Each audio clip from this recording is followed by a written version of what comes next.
हुए थे अली अशरफ फातमी साहब का बगैर नाम लिए उन्होंने कहीं ना कहीं जो उन पर कर्ज था वो चुका दिया।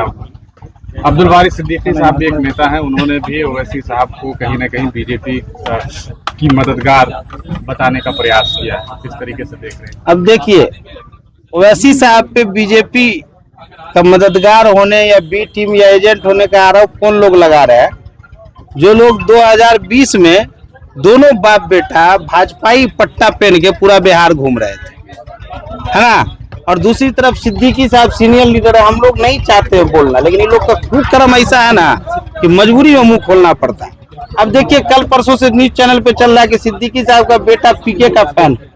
जो आदमी अपने परिवार में भाजपाई एजेंट सबको पाले हुआ है, वो हम लोगों को क्या सिखाएगा भाई?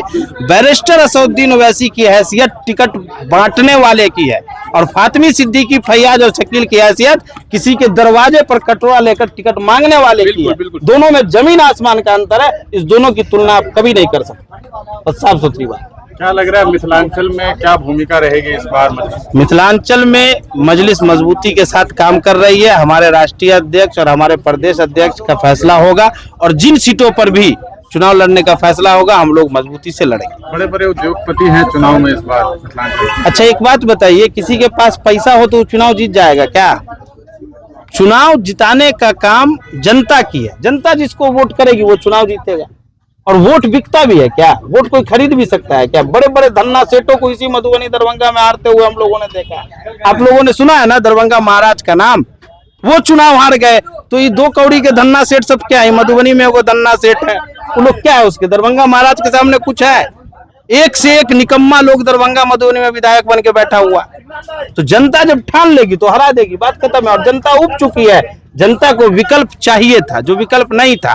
पिछले 2020 में या 2015 में मिथिलांचल में मजलिस नहीं थी, लेकिन 2025 में मिथिलांचल में मजलिस होगी। और जब मजलिस होगी तो पतंग उड़ेगा, और जब पतंग उड़ेगी तो बहुते का डोर कटेगा। ये जाले है, जाले में कहते हैं जौ से जाले, जौ से जीवे, जौ से जीत। हाँ, जौ से जाली भी होता है।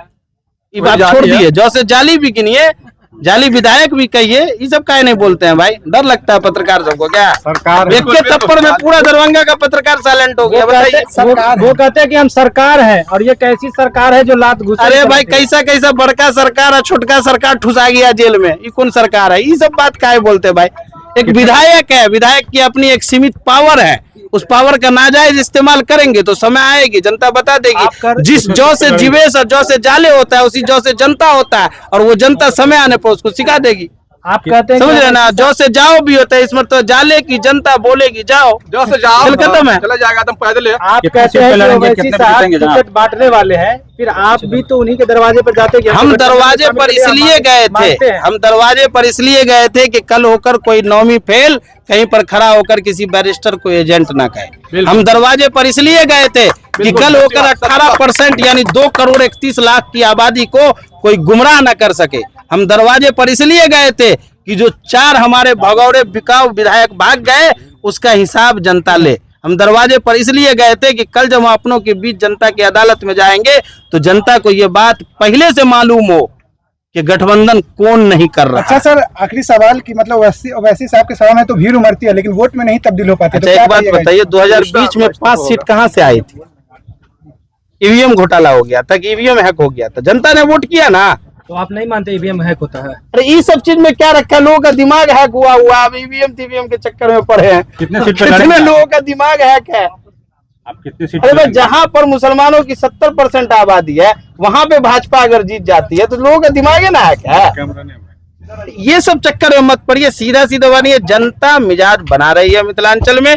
मिथिलांचल में पार्टी 5, 7, 10 जो भी सीट लड़ने का फैसला लेगी, हम लोग पूरी मजबूती से उन सीटों पर लड़ेंगे, लड़वाएंगे।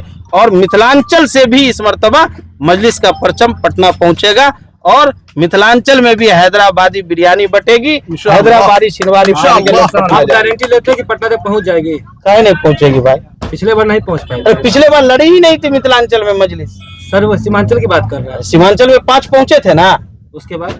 अरे तो सीमांचल में 5 पहुंचे ना, उसके बाद तो 2025 का चुनाव हो रहा है।